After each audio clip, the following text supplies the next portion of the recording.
गेले 1.5 वर्ष आमच्या तक्रारीवरती काम होत नाही.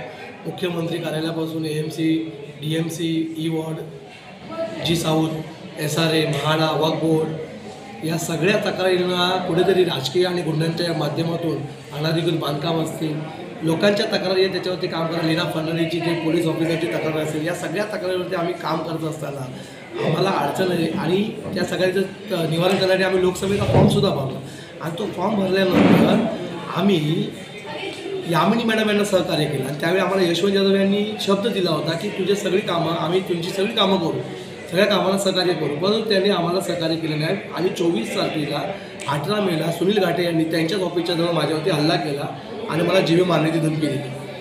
आणि नंतर आम्हाला इलेक्शन संपल्यानंतर आम्हाला मी ITIच्या माध्यमातून काही पेपर्स मागून घेतले. तेव्हा मला कळलं की वंदना आशा गवळी यांनी ज्या राष्ट्रीय सरचिटणीस आहे यांनी माझ्यावरती आरोप केला की आम्ही जुन्या बांधकामावरती पैसे उकळतो आहे, आम्ही त्यांची बदनामी करतो आहे. पण खरं तर हे आहे की आम्ही अरुण गवळी किंवा तिकडचे साहेब अरुण गवळी यांचं जे नाव घेतलं, हे तिकडे जे ड्रग्स विकलं जातं ते विकतात असं म्हणून नाही की त्याला जबाबदार कोण. माझी आमदार तिकडच्या याच्यामध्ये जर लीडर तो असेल तर आम्ही त्यांचं नाव घेणार ना.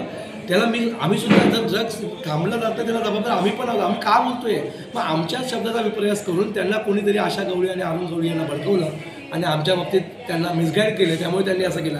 आमचा आशा गवळी आणि अरुण गवळी यांना घेऊन आमचा काहीही हे नाही. परंतु त्यांचे कार्यकर्ते त्यांनी आताही केलं आणि 2021मध्ये वंचितमध्ये असताना त्या लोकांनी वंचितचे जे काही कार्यकर्ते आहेत मनोज मर्चंडे, सुशांत जाधव, संदीप गायकवाड आणि अखिल भारतीय सेनेचे जे संजय गिरकर असतील, त्यांनी येऊन काय काय केलं, सुनील घाटेंनी काय निरोप पाठवला, कोणत्या अनाधिकृत बांधकामामध्ये काय केलं, हे सर्व मला नाही वाटत अरुणभाई गवळी यांना माहीत असेल. त्यांना बदनाम यांच्या ह्या गोष्टीमुळे माझ्यावरती हल्ला केल्यामुळे यांच्यामध्ये बदनामी अरुण गवळी यांची होत आहे हे त्यांनी समजून घेतलं पाहिजे. कारण आम्ही त्यांना आज म्हणजे खूप चांगलं व्यक्ती मानतो.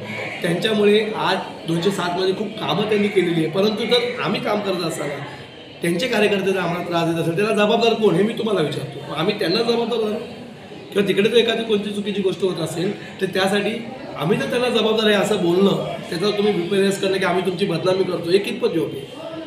आमदार म्हणून, माजी नगरसेवक म्हणून त्याची जबाबदारी नाही का. आम्हाला यामिनी मॅडम यांना सुद्धा मी अपील केलं होतं की ड्रगचा विषय जो आहे तो आपल्या भायकातून संपला पाहिजे, त्यासाठी आम्ही तुम्हाला सहकार्य करू असं अपील केलं. तर मला काय त्याला टार्गेट नाही करायचं. मी असं नाही म्हणत की ते लोक ड्रग विकतात त्यांच्यामध्ये, पण जर हे होत असेल तर याला जबाबदार कोण आहे. आणि मी असं पण नाही बोललं की यामिनी मॅडम अरुण गवळी मी तर हे पण बोललो आहे जर होत असेल आणि आपण आडू शकत तर मी पण जबाबदार आहे. आपण सर्वांनी मिळून ते थांबवलं पाहिजे. त्यामुळे मी या मीडियाच्या माध्यमातून त्यांना अपील करतो की मिसगाईड करू नका आणि माझ्यावरती जो हात उचलला गेला त्याचा मी निषेध करतो. त्याच्यावरती कारवाई झाली पाहिजे. आणि त्या व्यक्तीने माझ्यावरती हात प्रिसाईडली उचलला आणि माझा फोन करून एकदा त्यांनी असंही बोललेलं आहे की तू BIDतला असून इलेक्शनच्या वार्ता करतो. म्हणजे कुठेतरी मी खालच्या जातीचा असल्यामुळे माझ्यावरती हल्ला झाला आणि ॲट्रॉसिटीच्या अंतर्गत त्यांच्यावरती गुन्हा दाखल झाला पाहिजे.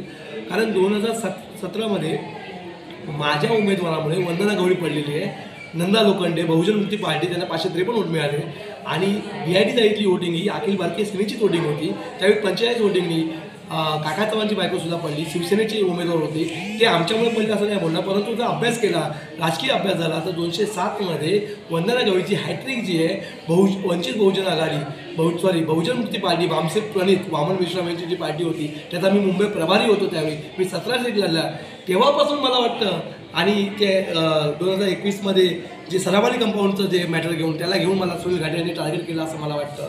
आणि काही लोक त्याच्या पाठीमागे आहेत, त्याची चौकशी झाली पाहिजे. टार्गेट कोण करतं आता समोरचा एक व्यक्ती आलेला आहे, त्याच्या पाठीमागे अजून कोण आहे ते मला नाही पाहिजे, त्याची चौकशी झाली. या संदर्भात आपण लेखी तक्रार दिलेली आहे. मी कालच तक्रार दिली राज्य रश्मी शुक्ला यांना ही तक्रार दिलेली आहे. त्याच्यामध्ये मी नमूद केलेलं आहे की त्यांच्यावरती ॲट्रॉसिटी ॲक्टनुसार कारवाई करा.